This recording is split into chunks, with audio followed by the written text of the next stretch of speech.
Hi everyone, welcome to my channel. आज हम आपको साइंस का पेपर कराने जा रहे हैं जो कि बहुत ही इंपॉर्टेंट है।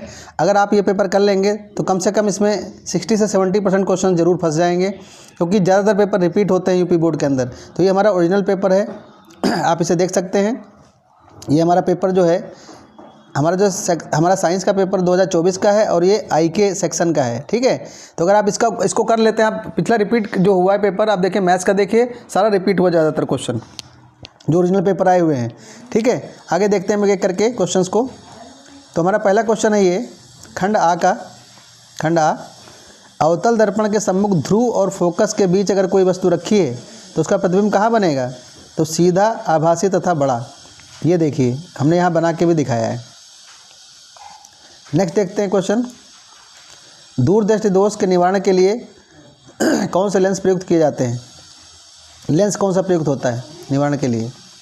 तो उसमें उत्तल लेंस होता है, ठीक है। आपको यहाँ मैंने दोनों बातें लिख दी हैं। दूरदृष्टि दोष होगा तो आपका उत्तल लेंस होगा, अगर निकट दृष्टि दोष होगा तो उसके लिए अवतल लेंस का प्रयोग किया जाएगा, ठीक है। अब आते हैं हम लोग क्वेश्चन दूसरा देखते हैं। किसी लेंस की 0.2 मीटर वस्तु आभासी प्रतिबिंब, उसका आवर्धन क्षमता कितनी है? उसकी 0.5। तो इसका आंसर है 0.1 मीटर फोकस दूरी उत्तल लेंस, ठीक है। आगे बढ़ते हैं। जब श्वेत प्रकाश कांच के प्रिज्म से गुजरती है तो प्रिज्म के आधार और अधिकतम झुकी प्रकाश की किरण का रंग कैसा होता है? तो उसका रंग कैसा होता है? बैगनी होता है, राइट, हरा नहीं होता है। अगला क्वेश्चन बहुत ही इंपॉर्टेंट है, क्वेश्चन नंबर 5। ये हमेशा ज़्यादातर पूछा जाता है क्वेश्चन कि R1 R2 प्रतिरोध के दो तार समांतर क्रम में जुड़े जाते हैं तो उनका तुल्य प्रतिरोध क्या होगा? तो हमेशा ध्यान रखना ये वाला क्वेश्चन सही होगा। R1 × R2 अपान R1 + R2, यानी ऊपर इंटू होगा, नीचे की तरफ प्लस होगा, दोनों R1 R2 होंगे। बिजली के तार में बल्ब जो लगा होता है उसका फिलामेंट तंतु कैसा होता है? किसका बना होता है? टंगस्टन का बना होता है। नेक्स्ट देखते हैं, विद्युत सेल में जो रूपांतरण होता है वो किस तरीके का होता है? रासायनिक ऊर्जा से विद्युत ऊर्जा में, रासायनिक से विद्युत ऊर्जा में, ठीक है। अगला क्वेश्चन देखते हैं। ये पूरा पेपर मैंने सॉल्व किया है, ठीक है। यहाँ पे इसका SO2 आंसर आएगा इधर की तरफ, ठीक है। अम्लीय लवण कौन से होता है? NaHSO4। हमने यहाँ पे इसकी परिभाषा भी दे रखी, दृढ़ अम्ल और कमजोर क्षार के उदासीकरण द्वारा ही अम्लीय लवण बनते हैं और ये नीले लिटमस को लाल कर देते हैं। दूसरा, जिनके पीछे ClSO4 लगा हो वो सब अम्लीय लवण होते हैं। ये सब के एग्जाम्पल्स में, तो ये भी एक एग्जाम्पल था इसके लिए ये आंसर सही है, ठीक है। आगे देखते हैं मैट क्या होता है। मैट एग्जाम में अक्सर पूछा जाता है। ये Cu2S और FeS, अगर इन दोनों को हम लोग प्लस कर दें तो इसको हम लोग क्या कहते हैं? मैट कहते हैं, राइट। आगे चलते हैं। इसमें आपका जो आंसर भरा जाएगा एथेनोइक एसिड। क्या भरा जाएगा? Ethanoic acid. जब PCl5 हो तो हमेशा एथेनोइक एसिड भरिएगा, ठीक है। अब आता है क्वेश्चन, उभयधर्मी ऑक्साइड किसे कहते हैं? उभयधर्मी ऑक्साइड ये है Al2O3। हालांकि अगर क्वेश्चन में ये ऑप्शन हो, Zn हो, तो ये भी सही माना जाएगा। अम्ल तथा क्षार जो है क्या बनाते हैं? लवण और पानी बनाते हैं, यही जो है उभयधर्मी ऑक्साइड कहलाते हैं। उभयधर्मी के अन्य उदाहरण भी हमने लिख रखे हैं ऊपर, अन्य उदाहरण भी हैं, ये देख सकते हैं आप अन्य उदाहरण। अम्लीय और क्षारीय दोनों लवण जो दिखाते हैं उसे उभयधर्मी ऑक्साइड कहते हैं। इसमें सब कुछ बता दिया है मैंने, आंसर तो सिर्फ यही सही है, ठीक है, जो हमारा ये वाला आंसर है, करेक्ट। प्रोपेन का रासायनिक सूत्र देखिए, ये है मीथेन का, एथेन का, ये प्रोपेन का, तो यही आंसर आपका सही हो जाएगा, राइट। अगला चलते हैं, उपभाग। हाइड्रा में प्रजनन होता है, उपभाग 3, ये बायोलॉजी से क्वेश्चन आए हैं, मुकुलन द्वारा होता है। पायरुवेट जहाँ पे भी आए हमेशा ध्यान रखना माइटोकॉन्ड्रिया लगा देना, ठीक है, आँख बंद करके। वृक्क किस तंत्र से संबंधित है? ये उत्सर्जन तंत्र से संबंधित है। मेंडल ने प्रारंभिक शिक्षा कहाँ प्राप्त की थी? गिरजाघर में प्राप्त की थी। मादा जनन तंत्र को किस लूप द्वारा स्थापित किया जाता है? गर्भाशय। निम्नलिखित में से कौन सा अंग नर जननांग का प्रतिनिधित्व करता है? कौन सा करता है? पुंकेसर, ठीक है। और जो मादा जननांग है वो स्त्री केसर का करता है, और स्त्री केसर जो है मादा जननांग, स्त्री केसर को मादा जननांग कहते हैं। फिलहाल इसका आंसर ये है। निम्नलिखित में से कौन सा पर्यावरण मित्र व्यवहार कहलाता है? बाजार जाते समय खरीदे गए सामान को रखने से कपड़े के थैले में ले जाना, या आवश्यक ऊर्जा बचाने के लिए लाइटों और पंखों को बंद कर देना, या वाहन के बजाय पैदल जाना, तो उपयुक्त सभी सही हैं इसमें, ठीक है, सारे ऑल। अब आते हैं हम लोग इस क्वेश्चन की तरफ। क्वेश्चन नंबर 21 है। मैथ्स का पूरा पेपर रिपीट हुआ है, आप लोग ध्यान रखिए कि पिछला पेपर मिला के देख लीजिएगा। लास्ट का जो पेपर होता है पिछले साल का, वो हमेशा रिपीट होता है, कम से कम 60 से 70% क्वेश्चन आ जाते हैं उसमें। 21 क्वेश्चन में देखिए, एक अवतल लेंस है, उसकी फोकस दूरी f है, ठीक है, इतने गुना प्रतिबिंब बनता है। तो सबसे पहले गुना बनता है, तो ये f हमारा ये है, ये अपान हो गया -v/u, तो m की जगह क्या लिखेंगे, 5 लिख देंगे माइनस। तो यहाँ पे इसको क्रॉस मल्टीप्लाई करेंगे तो हमारा ये बन जाएगा, ये क्वेश्चन हमारी 1 आ गई, ठीक है। फार्मूला हम ये लगा देंगे। बाकी हम लोग को सबको पता ही है, यहाँ पे f की जगह क्या लिखेंगे, यहाँ 10 लिखेंगे यहाँ पे, ठीक है, ये f की जगह 10 लिख दिया, और यहाँ v की जगह क्या लिखेंगे, ये लिख देंगे। तो आंसर जो भी आ जाएगा इसमें रख देना, आंसर आ जाएगा, ठीक है।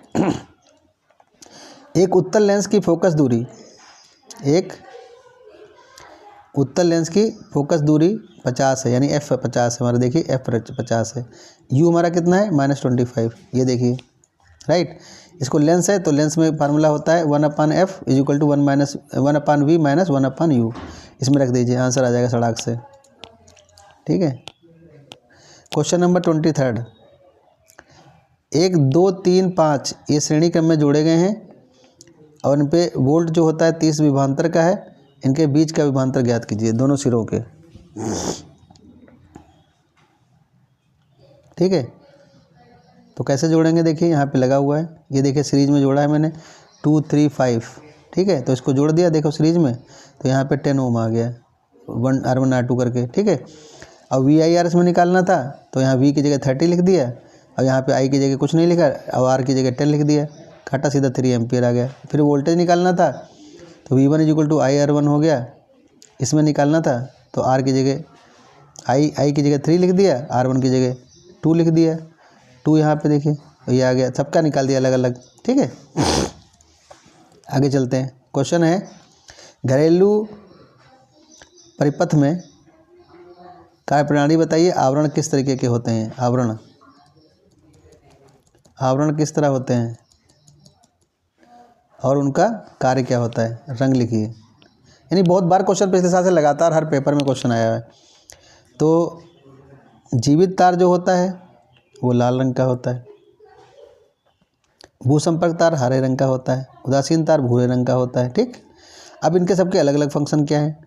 तो जीवित तार का फंक्शन ये है, देखिए ये एरो लगा है, जीवित तार का फंक्शन है उपकरणों को धारा पहुंचाना। अब ये देखिए नीचे क्या है, भूसंपर्क तार, बिजली के झटके से बचाना, ये भूसंपर्क तार का एग्जाम्पल हो गया, भूसंपर्क तार। और ये क्या करता है, उदासीन तार क्या करता है, जो उपकरण को धारा वापस ले लेता है, उपकरण की धारा को, ठीक है, बस हो गया काम। फ्लेमिंग के बाएं हाथ के नियम, आप लोग इसी तरह पेपर उतार लीजिए चाहे, और इतना ही पढ़ लीजिए, फुल नंबर मिलेंगे, क्योंकि अप्रोप्रिएट आंसर की जरूरत होती है, लंबे चौड़े आंसर से कुछ नहीं होता है। बाएं हाथ का नियम बताइए और दाहिने हाथ का नियम बताइए। तो बाएं हाथ का नियम क्या है, अंगूठा जो होता है बल की दिशा बताता है, तर्जनी हमें चुंबकीय क्षेत्र के बारे में बताती है, और मध्यमा हमें धारा के बारे में बताती है। यही यहाँ पे भी चलता है, ठीक है। ये 6 नंबर क्वेश्चन है, फ्री के नंबर सब। रासायनिक अपक्रिया है, देखिए लेड नाइट्रो को गर्म करते हैं तो ये हमें प्राप्त होता है, ठीक है। एथेनॉइक हम लोग को करते हैं तो ये प्राप्त होता है, जिंक सल्फर, ये सब पूरा लिख दिया। ये सारी रिएक्शंस आप उतार के इसको बढ़िया से याद कर लीजिए, ये भी 4 नंबर का क्वेश्चन आया हुआ है। संक्षिप्त टिप्पणियाँ लिखनी है। सजातीय श्रेणी के बारे में क्या लिखा है, जब समान समूह वाले यौगिकों को उनके अणुभार के बढ़ते या घटते हुए क्रम में रखा जाता है तो एक श्रेणी बन जाती है, उसे क्या कहते हैं, सजातीय श्रेणी कहते हैं। एल्कीन, एल्कीन, अल्काइन इसके एग्जाम्पल्स हैं। कार्बन सर्वतोमुखी प्रकृति है, क्यों, क्योंकि इसकी श्रृंखलन की प्रकृति होती है, जैसे इसमें C के बीच बॉन्डिंग होती है, या फिर चतुर संयोजकता होती है, इस तरीके से, ठीक है। और इतना लिखना है, पूरे आपको नंबर मिल जाएंगे 4 नंबर फ्री के। 27 में देखिए IPSC नेम लिखना है। तो देखिए यहाँ पे COOH है, कार्बन कितने हैं, एक कार्बन ये है, एक कार्बन ये, 2 हो गए। तो दूसरे नंबर पे देखिए क्या है, इथेन, ये देखिए दूसरे नंबर मिथ इथ, और यहाँ पे COOH है तो यहाँ पे OH लग जाएगा, तो इथेन प्लस OH बराबर क्या हो जाएगा, इथेनोइक, ठीक है। तेरा Cl लगा है तो Cl मैंने क्लोरो हो जाएगा, सबसे पहले क्लोरो लिख देंगे। कितने कार्बन है? C कितने? Cl नहीं कार्बन, खाली C, 1 2 3, ठीक है। तो इसको क्या बोलेंगे? 3, यानी तीसरे नंबर पर कौन है? प्रोपेन। तो क्लोरो प्रोपेन हो जाएगा। क्या हो जाएगा? क्लोरो प्रोपेन हो जाएगा आंसर। ये क्या है? इसमें 3 बॉन्ड लगे हुए हैं बीच में, देखिए 3 बॉन्ड्स हैं, 1 2 3 ऐसे लगा है ना। 2 नंबर पे 1 2 C है, यहाँ पे C 2 है, तो यानी ये इथेन हो जाएगा। तो इथेन बल्कि ना बोल के इसको इथाइन बोलेंगे। क्या बोलेंगे?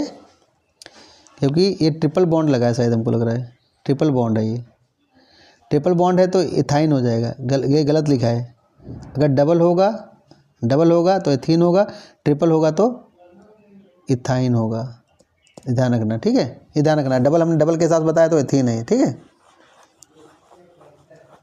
साबुन क्या है? साबुन में आप ये रिएक्शन लिख दीजिएगा, फुल नंबर मिलेंगे। CH2OCOR, फिर नीचे भी CH2OCOR, नीचे खाली CHOCOR। इसको NaOH से रिएक्शन करा देंगे तो हमारा क्या बनेगा? ऊपर CH2OH, नीचे CH2OH, नीचे CHOH। बस हो गया काम। ये हो जाएगा RCONA। क्या बनेगा? RCOONA, ठीक है। ऊष्माशोषी और इसमें ऊष्मा क्रियाएँ किसे कहते हैं? जिसमें ऊष्मा उत्पन्न होती है, ऊष्मा का शोषण होता है। जिसमें ऊष्मा उत्पन्न होती है अपक्रिया में तो उसे ऊष्माशोषी कहते हैं, इसमें 6P। अब जिसमें ऊष्माशोषी शोषण होता है ऊष्मा का, उसको हम ऊष्माशोषी कहते हैं अपक्रिया, ठीक है। फिर आता है pH क्या है? pH क्या है? इसका हाइड्रोजन आयन सांद्रण का क्या संबंध है? अम्ल तथा क्षार की प्रबलता की जांच करता है। इसका फार्मूला आप ये लिख दीजिएगा, फुल टास्क नंबर 2 मिलेंगे तो खटाखट। अब आता है खनिज में अंतर बताइए। खनिज और अयस्क में अंतर क्या है? अयस्क, खनिज पृथ्वी में मौजूद होते हैं और अयस्क से धातुएं निकाली जाती हैं, ठीक है। निश्चित क्रिस्टलीय संरचना होती है, इसमें निश्चित संरचना नहीं होती। सभी खनिज अयस्क होते हैं, सभी अयस्क खनिज नहीं होते हैं, ठीक है। ये मिट्टी एल्युमिनियम का खनिज है और यहाँ पे बॉक्साइड है, ठीक है। भोजन के पाचन में क्या मौजूद होता है? लार में क्या मौजूद होता है? लार में मौजूद एंजाइम जो होता है, जो लार की भूमिका क्या है? लार में जो टाइलिन होता है वो भोजन को पचाने के काम में मदद करता है, राइट। अब आते हैं ओजोन परत। ओजोन परत हमारे लिए क्यों ज़रूरी है? ओजोन परत सूर्य से आने वाली हानिकारक पराबैंगनी किरणों से पृथ्वी की रक्षा करता है, और दूसरा हमारी त्वचा और आँखों की रक्षा करता है, ठीक है। अब आता है स्वपरागण किसे कहते हैं? स्वपरागण किसे कहते हैं? स्वपरागण में परागण का कम उत्पादन होता है और परपरागण में परागणों का उत्पादन अधिक होता है, ठीक है। आगे चलते हैं। किन्हीं 2 पादप हार्मोनों के नाम बताइए। इसका आंसर ये है, ऑक्सिन और साइटोकाइनिन। इनके कार्य क्या हैं? ऑक्सिन के कार्य देखो क्या है यहाँ पे। ऑक्सिन कार्य पौधों की वृद्धि में सहायक होता है, कोशिका विभाजन में सहायक होता है। और ये देखिए साइटोकाइनिन, ये इसका साइटोकाइनिन का यूज़ क्या है? कोशिका विभाजन में एवं वृद्धि में, और ये क्रमिक ऊतक संवर्धन में। फिर आता है लास्ट क्वेश्चन है, वृक्क नेफ्रॉन का चित्र बनाइए। ये हर साल आता है क्वेश्चन, या फिर किडनी का आता है, तो आप ऐसे चित्र बना दीजिएगा, आपको पूरे नंबर मिल जाएंगे। हमारे चैनल को जरूर सब्सक्राइब करें। आपको मेरा अगर वीडियो अच्छा लगा हो तो मैंने सारे सेट्स इसमें सॉल्व किए हुए हैं, आप चाहें तो उन्हें दोबारा देख सकते हैं। और 100% गारंटी देते हैं हम इस बात की कि ये पेपर, इसमें से आधे से ज़्यादा पेपर फंसेगा, यानी 60 से 70% का मतलब समझते हो। अगर 70 नंबर का पेपर है तो 50 नंबर आपके हाथ में है। अगर आप चाहें तो इस पेपर से ही आप पा सकते हैं। जिसने कभी ना पढ़ा हो, दो दिन में पढ़ के पास हो जाएगा आराम से। तो बच्चों, अगर ये वीडियो अच्छा लगा हो तो मेरे चैनल को ज़रूर सब्सक्राइब करें, और थैंक्स अ लॉट। मेरे चैनल पर जाइए, विजिट करिए और कमेंट ज़रूर कीजिएगा, ठीक है बच्चों। तो आपको ये वीडियो कैसा लगा ज़रूर बताएं। Thanks a lot.